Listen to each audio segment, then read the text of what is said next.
The brand new French series Lupin, starring Merci, who you may recognise from the film Les Intouchables, dropped earlier this month on Netflix, and being such a huge fan of his, I watched it right away. And in this video we're going to check out episode 1 together to learn some cool expressions and grammar from the dialogue. First of all, a PSA to those of you who get lost or frustrated when watching French language TV shows or films because you don't understand something or anything. Moi aussi, me too, I do as well, still after many years of learning French. It's just a fact that the experience of watching as a learner of the language is different to that of a native. Your ears are more focused on understanding rather than the next level, which is being able to enjoy the show for what it is. And that's even more true if you're watching with subtitles. Sometimes it's due to speed, sometimes it's due to slang, and sometimes it's due to a cultural reference which we just have no way of understanding yet. So watch and rewatch, focus on the gist, and n'abandonnez pas, don't give up. Bref, when it's as good as Lupin, I absolutely don't mind rewatching it with you guys. In fact, I'll probably rewatch it again later without subtitles for a completely different experience, now that my ears and eyes have got used to reading the subtitles and understanding more of what's going on. I will do my best to avoid spoilers, but of course I am going through the episode from start to finish, so of course it's possible for me to reveal some key information from the episode. So if there's any doubt in your mind, just go and check out episode 1 yourself before coming back here to check out the breakdown of the language. Mais du coup, si vous êtes prêts, allez, c'est parti. Oh, and if you're an English-speaking expat living in a French-speaking country, stick around to the end because I've got a very exciting announcement.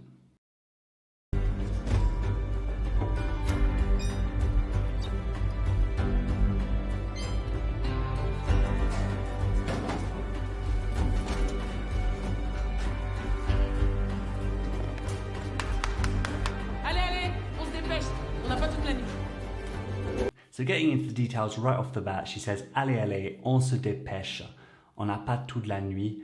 And this is interesting to me because she's kind of giving an order, which usually you'd use the imperatif. You'd usually say, dépêchons-nous, dépêchons-nous, let's hurry up. So se dépêcher means to hurry up. But in French, they don't necessarily use language in the same way that we do in English, of course. So here it's interesting. She's still giving that same motivation to everyone, including herself, but it's more like an order. And she says, on se dépêche, on se dépêche. So basically, we are hurrying up if you translate it literally. So she's using an imperative command, if you like, without using the imperative mode or form of French for this phrase. Donc c'est ça le collier de la reine. Ouais.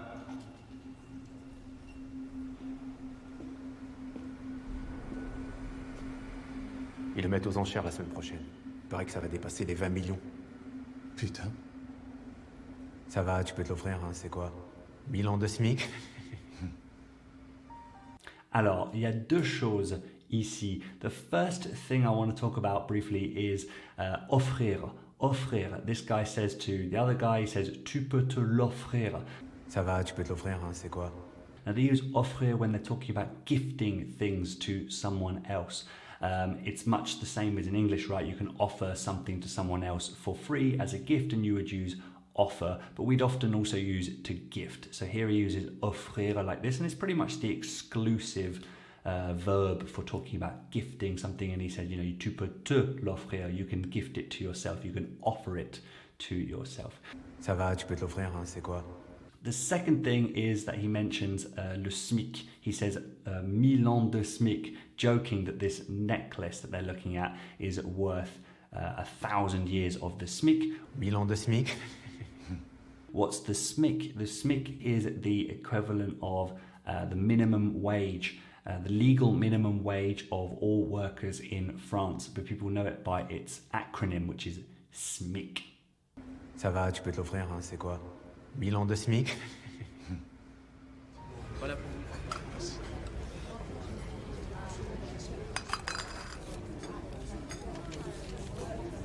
T'as une belle gueule, mais t'as une sale tête. T'as pas de quoi te payer un rasoir? Here, one thing to note is the subtitles that I have, and therefore the subtitles that you might have, are not exactly accurate. They don't match the words that come out of the actor or actress's mouth. But here she says, "T'as pas de quoi te payer un rasoir." T'as pas de quoi te payer un rasoir? And here what's most interesting is that she says de quoi. De quoi. Now this is such a versatile pair of words that the French use in many different ways. And I'm just starting to get used to. In the last few months, I've been starting to use it. For example, j'ai de quoi faire un repas. Like I have what I need to make a meal. I believe that's right. And she said here, t'as pas de quoi te payer un rasoir. Do you not have what you need? Do you not have the money to buy yourself a razor? So I think that's quite an interesting expression, and one that I'm definitely, as a learner, trying to implement more into my French as I get more comfortable with its many different uses. And I'll put a link down in the description to a Reddit page which I found several months ago, which might help you to understand the different ways of using it. T'as une belle gueule, mais t'as une sale tête. T'as pas de quoi te payer un rasoir? Si. Figure-toi que j'ai un job.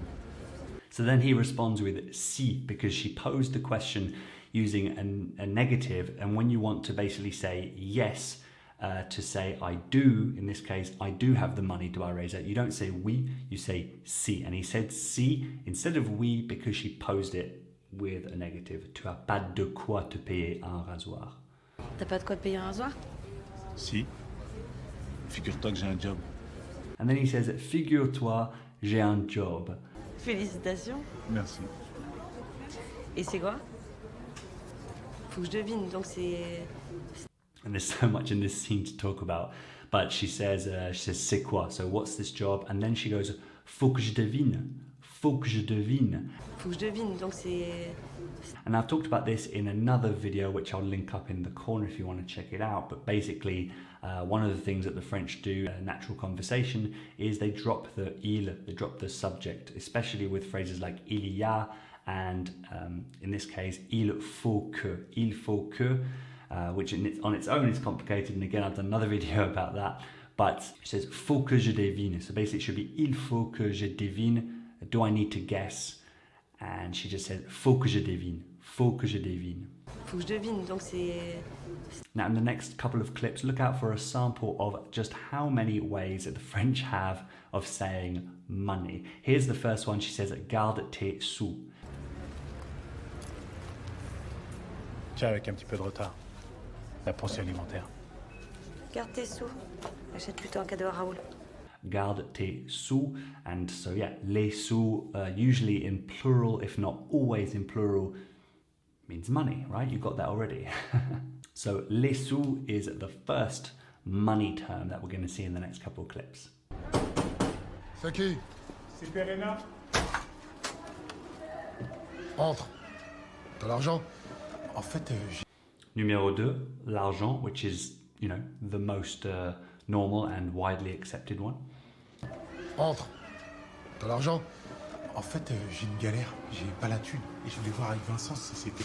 That's number 3, j'ai pas la thune, which as far as I know is a pretty informal, if not slangy way to use money that I've heard associated with young people. So French people, in the comments, let me know, do you think someone of my nationality and of my age could get away with using la thune? I don't think so. En fait, j'ai une galère. J'ai pas la thune. Et je voulais voir... Oh putain! Il est où mon argent? Je l'ai pas! C'est pas ça! Second use of argent, il est où mon argent? And here he uses il est où instead of c'est où, because mon argent is the thing he's talking about, it's specified. Even though it comes later in the sentence, you could just say mon argent, il est où. When it's defined like that, you say il, if it's masculine of course, instead of c'est. Oh putain! Il est où mon argent? Tu décolles rien du tout, d'accord? Tu me reposes. Et je vous explique comment faire de l'oseille. Beaucoup d'oseille. De l'oseille comme jamais vous pourrez en dépenser. And l'oseille is the fourth way of talking about money in French that we've seen in what's been about a minute and a half worth of footage, if that. So l'oseille, and again, not sure I can get away with that. I need to pay attention to who in my demographic uses it to feel more comfortable with it. Otherwise, I'll stick with l'argent and les sous. Je suis agent d'entretien. Au Louvre. C'est un bon job de merde, ça. Ça dépend. Les œuvres d'art que je nettoie, elles valent des millions. Et je les ai apportées demain. He says, c'est un bon job de merde, ça. Now, this is how they say shitty. It's not one adjective. You do have the adjective of merdique, but often they're going to say, if they want to say shitty something, they'll add de merde after the name. So they say, un bon job de merde. C'est un bon job de merde, ça. Ça dépend. Les œuvres d'art que je nettoie, elles valent des millions. And then he uses the verb valoir, which means to be worth. Now, I like the fact that in English, it's basically passive. You say, I am worth, or it is worth. You have to use être, followed by the past tense of the verb worth, which is also worth, but it is the past tense.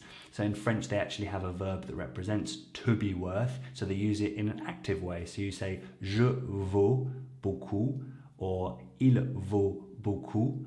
In this case, he's talking about les œuvres d'art qu'il nettoie, the artwork that he cleans as a cleaner at the Louvre. He says that they are worth millions. He says, ils valent des millions. Ils valent des millions. Just think it's quite a cool verb because it's structured differently to in English. Entrée séparée, ascenseur séparé. Faudrait surtout pas qu'il nous voie. Là, du coup, on vous verra pas. Comment ça, Vous trois.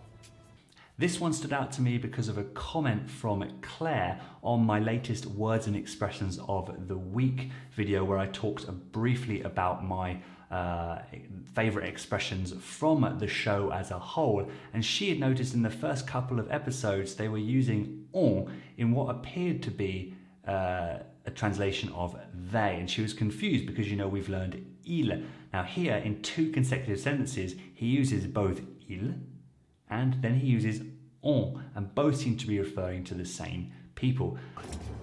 Faudrait surtout pas qu'il nous voie. Là, du coup, on vous verra pas. Comment ça?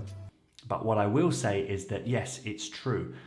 This is how they use it. On can represent different things. On does, as Claire points out in her comment, mean we in everyday French language. So instead of using nous, you should be using on. But it still has its literal meaning, its grammatical meaning, its intended meaning of one. So you can talk about someone in general who's maybe unidentified. You say one.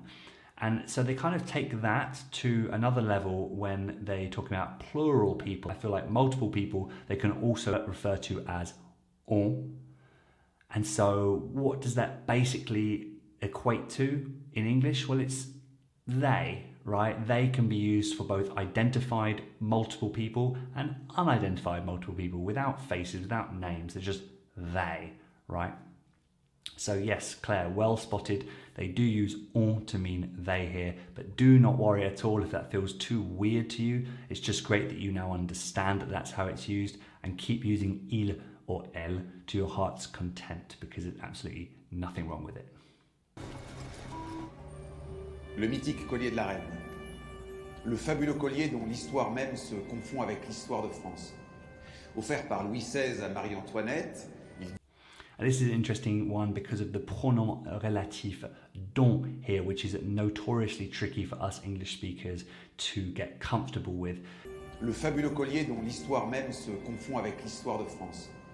Offert. It's in the same grammatical category as que and qui, which also have the challenges, but they're generally easier to understand than dont. Dont has many different uses when you translate it to English. In this case, it simply stands for whose. He's talking about the necklace, le fabuleux collier dont l'histoire se confond avec l'histoire de France.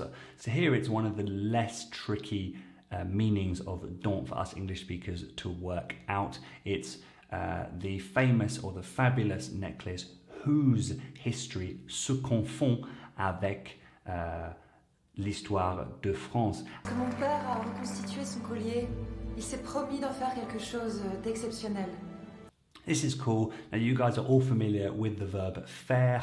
It can be used in so many different ways, for do, to make, and but here one way of using it is to say faire quelque chose de quelque chose. Now if you're familiar with how the pronoun en works in French, it often replaces something that is introduced by the preposition de. So if a verb introduces the preposition de plus an object, you can replace the de and the object with en, and the en goes before the verb. So that's quite a mouthful. So let's look at the example that she gave us in the dialogue, or rather in her speech. Quand mon père a reconstitué son collier, il s'est promis d'en faire quelque chose d'exceptionnel.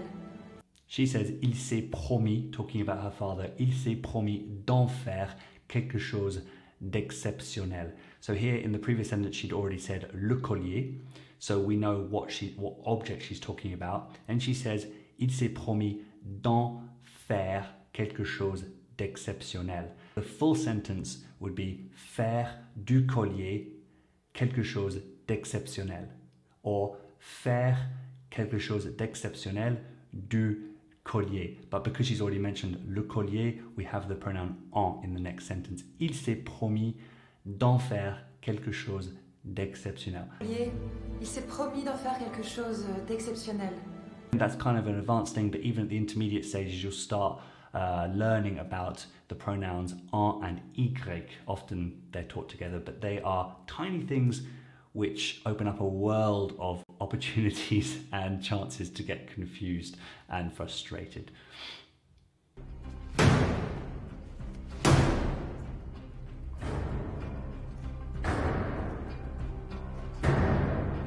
Centrale, on va checker les vestiaires.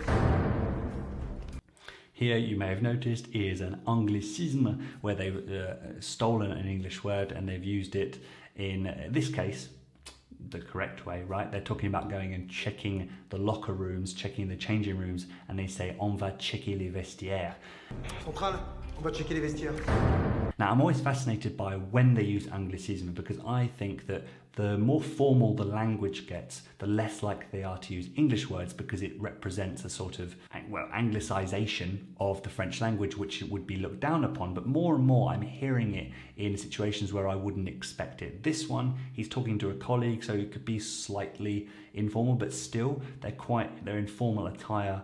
So it does surprise me that they would use checker here instead of regarder or vérifier les vestiaires, and I like that. But I'm using that more and more these days, the more that I hear French people use it in different circumstances and not feeling like I'm cheating.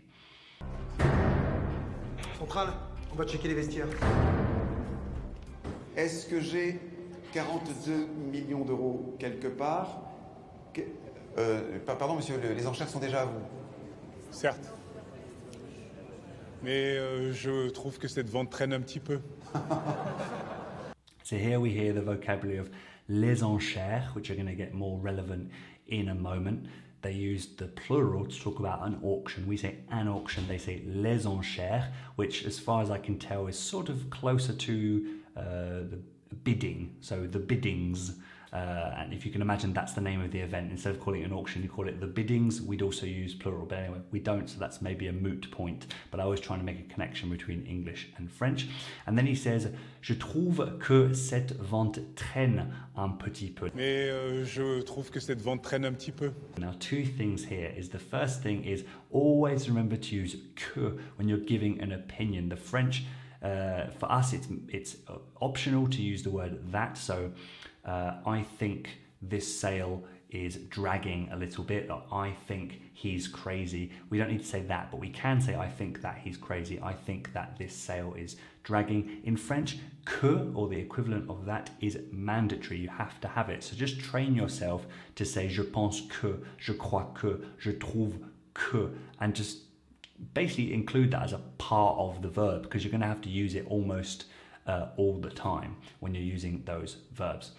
So here he says, je trouve que cette vente traîne un petit peu. And as I mentioned a moment ago, because that example was fresh in my mind, traîner, it looks like the word train, right? But traîner with the circonflexe over the I means to drag on, So quelque chose traîne. It can talk about something physical, but in this case, it's more figurative, I suppose. And he's talking about the auction is dragging on, the sale is dragging on, it's a bit slow. Mais je trouve que cette vente traîne un petit peu. Gagnons du temps, j'en chierai à 60 millions d'euros. And now an example of how they use the imperative like you'd expect them to use it. If you've learned about the imperative in your classes, they use basically the nous form because it's including the person saying it. So let's win or let's save some time. They say gagnons du temps. Gagnons du temps. So that's expected, but if you remember the bit at the beginning when I said she said on se dépêche, she was basically saying let's hurry. So why didn't she say dépêchons-nous? Just because it's a thing that the French say, they say on se dépêche. It's basically like when the French say let's go, right? They say on y va, on y va. But literally, let's go would be allons-y, allons-y. So you can say either, but they say on y va. So here, he said gagnons du temps, using the literal impératif, the imperative voice. So let's save some time. Gagnons du temps, j'en chierai à 60 millions d'euros. Votre transfert soit validé, évidemment. Évidemment. Je suis Pellegrini, qui est très à cheval, vous savez, sur les procédures. À ce sujet, d'ailleurs, sa fille aimerait vous rencontrer, au cas où. Non, je ne préfère pas. So I had to look this one up for this video because it just piqued my interest. I don't do a lot of explanations about idioms. A, because I don't know a lot of them off by heart, and B, because I just think the language is so full and I focus on helping you speaking more with confidence, and that would mean not telling you to go and learn a bunch of idioms because they're not the most useful. I prefer that you can express yourself with more straightforward, clear language that you can reuse. Idioms are hard to retain, but this one stood out to me, so I looked it up and it says, so être à cheval is just to be on a horse, but être à cheval sur quelque chose means to be a stickler for something. So here he says, Monsieur Pellegrini est à cheval sur les procédures. He's a stickler for the rules or for the procedures that must take place in this sort of situation. Monsieur Pellegrini, qui est très à cheval, vous savez, sur les procédures. Monsieur Cernine? Vous permettez? Vous voulez me fouiller?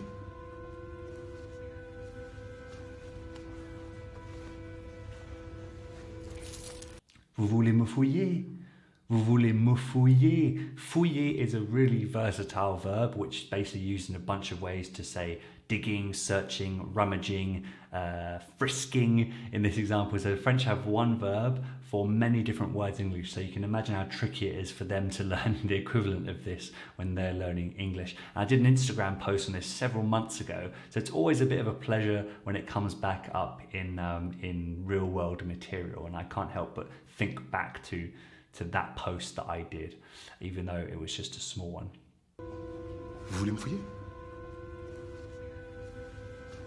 Sa mort laisse désormais les enquêteurs sans aucune piste sérieuse permettant d'élucider le vol de cette pièce d'une valeur inestimable acquis il y a plusieurs années par la famille Pellegrini.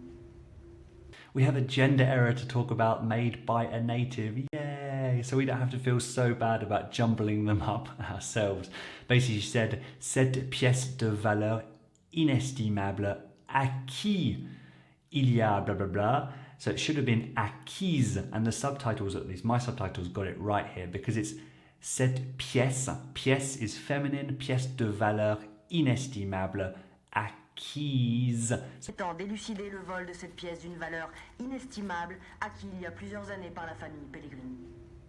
So acquérir, so to acquire, the verb, the past tense is acquis for something masculine or acquise for something feminine. This is feminine, she said acquis, so I don't know. Find joy where you can with French sometimes, and I like to know that just because I make mistakes with the gender of something, I know that French people aren't perfect. We could probably know that if we just sort of were talking to ourselves, but often whenever we make mistakes over genders in French, we feel kind of crappy about it. And so it's good to know that they do it as well. Voilà, ça c'est tous mes commentaires sur le premier épisode de Lupin sur Netflix. What was your favorite bit of the video, or what was a piece of language that you took from the first episode that I didn't mention? Please do let me know down in the comments below, and let me know what you want me to review in a future video. That leads me nicely to an exciting announcement. If you are an English speaker living in a French-speaking country, that is to say an expat, and you're looking to boost your speaking confidence, then starting on Monday, February 1st, 2021, I am launching a free 5-day challenge. Each day during the challenge, I'll teach you a brand new speaking skill, and with the help of an exercise, you'll put that skill into place that very same day, so that by the end of the 5 days, hopefully, you'll feel like a new, more competent French speaker. There'll be a Facebook group where we can all support each other and where I'll be going live every single day of the challenge in order to answer your questions and to give you feedback. If you're interested, click on the link down in the description to reserve your spot.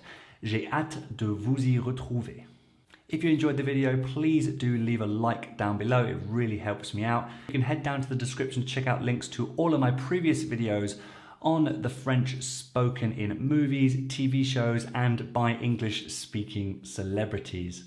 And thank you so much to all my supporters, les Francophiles, here as members of my YouTube channel and over on Ko-fi.com. It's because of you that I'm able to continue making these videos. Thank you so much for watching.